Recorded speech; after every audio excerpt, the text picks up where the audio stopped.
자, 그럼 오늘은 지난 시간에 했던 내용 문제를 통해서 먼저 점검을 하고요. 복습하고 그 다음에 진도 나가도록 하겠습니다. 자, 우리가 지난 시간에 곰팡이부터 변질과 보존법까지 다 했는데요. 자, 문제 볼게요. 자, 1번부터 갑니다.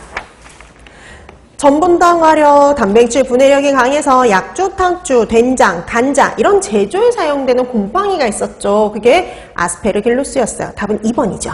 그래서 1번의 답 2번. 그 다음 2번 식품의 미생물 중 효모는 그랬습니다. 우리 기본이 그거였죠. 곰팡이, 효모, 그리고 그 다음에 세균 요거 분류하는 게 기본이지만 여러분 시험에 되게 잘 나오는 문제 중에 하나였어요. 그래서 기본적으로 그러면 이 중에서 효모 찾으란 문제거든요. 이 중에 효모에 해당이 된 거 딱 하나 있죠. 5번에 있는 사카로미세스. 답은 5번입니다. 그래서 여러분들이 효모의 이름은 사카로미세스 정도만 봐도도 충분할 것 같아요. 그래서 2번의 답 5번이었어요. 나머지 보기 보세요. 1번에 있는 푸사리움, 그 다음에 4번에 있는 뮤코, 요 같은 경우에는 곰팡이였고요. 2번에 있는 슈도모나스, 3번에 있는 프로테우스는 세균이었죠. 그래서 이렇게 세균, 곰팡이, 효모 구분하는 연습해 두시면 됩니다. 자, 그래서 2번의 답 5번, 그 다음에 3번. 다음에서 설명하는 미생물 속은 청색, 황색, 황록색, 녹색 등의 포자를 형성해요. 푸른 계통의 이런 포자를 만들죠. 그래서 우리가 일명 푸른곰팡이라고도 부르고요. 항생물질, 치즈 제조에도 사용이 되고 황변미 독소를 생성하는 균주가 포함되어 있는 거 페니실리움이죠. 답은 1번입니다. 그래서 3번의 답 1번이 돼요. 그 다음에 4번. 다음에서 설명하는 세균은 그랬습니다. 냉동식품의 분변 오염지표균이다. 그럼 정해져 있어요. 그래서 냉동식품의 분변 오염지표 장구균이었죠. 그럼 보기 중에서 장구균을 찾아야 되거든요. 답은 4번이죠. 엔테로코커스요. 엔테로 이렇게 붙어 있으면 장, 그 다음에 코코스 이렇게 끝나면 구균이니까요. 합치면 장구균. 답은 4번이 되죠. 실제 이렇게 비슷하게 해서 시험 문제가 출제가 됐었습니다. 그래서 4번의 답 4번이었어요. 그 다음에 5번. 다음에서 설명하는 세균은 그랬습니다. 식품의 오염지표균이래요.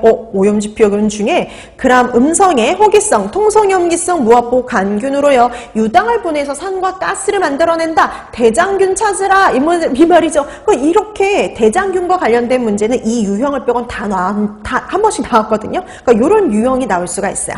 자, 이 중에 대장균 찾아라 그랬으니까 대장균 5번에 있죠. 에스케리키아 콜라이, 이콜라이입니다. 자, 그래서 5번에다 5번. 자, 그 다음에 6번.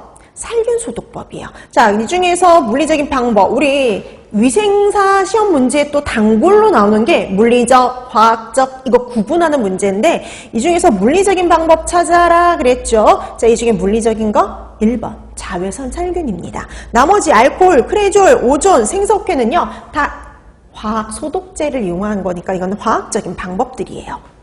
자, 그래서 6번의 답 1번. 그리고 또 이 살균 소독법은 이렇게도 잘 나온다 그랬죠. 가열법과 비가열법 구분하는 문제에서 물리적, 화학적, 가열법, 비가열법 이거 구분하는 거 연습 좀 해두시면 됩니다.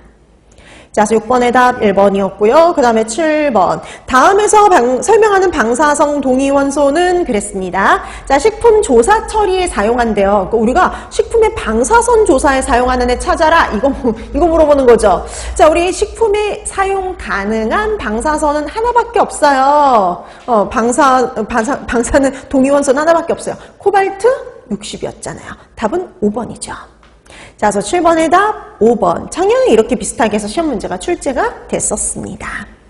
그래서 7번의 답 5번이 되겠고요. 그 다음에 8번. 우리 가열법 중에 하루에 한 번 100도씨에 30분씩 해서 3일간 실시하는 방법이 있었죠. 그래서 24시간 간격으로 해서 3일간 실시한다라고 해서 간헐멸균 이렇게 얘기를 했죠. 간헐적으로 가열한다 그래서 간헐멸균이었습니다. 그래서 8번의 답 2번이 되겠고요. 그 다음에 9번. 이 중에서 세균의 아포, 포자까지요. 사멸 가능한 방법 그랬습니다. 보기 중에요. 아포, 포자까지 사멸 가능한 거는요. 하나밖에 없어요. 1번이죠. 고압증기 멸균. 나머지는 다 불가능했었죠.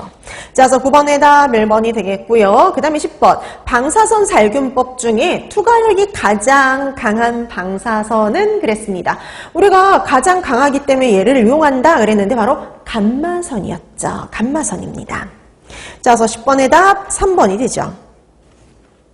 자, 그 다음에 11번.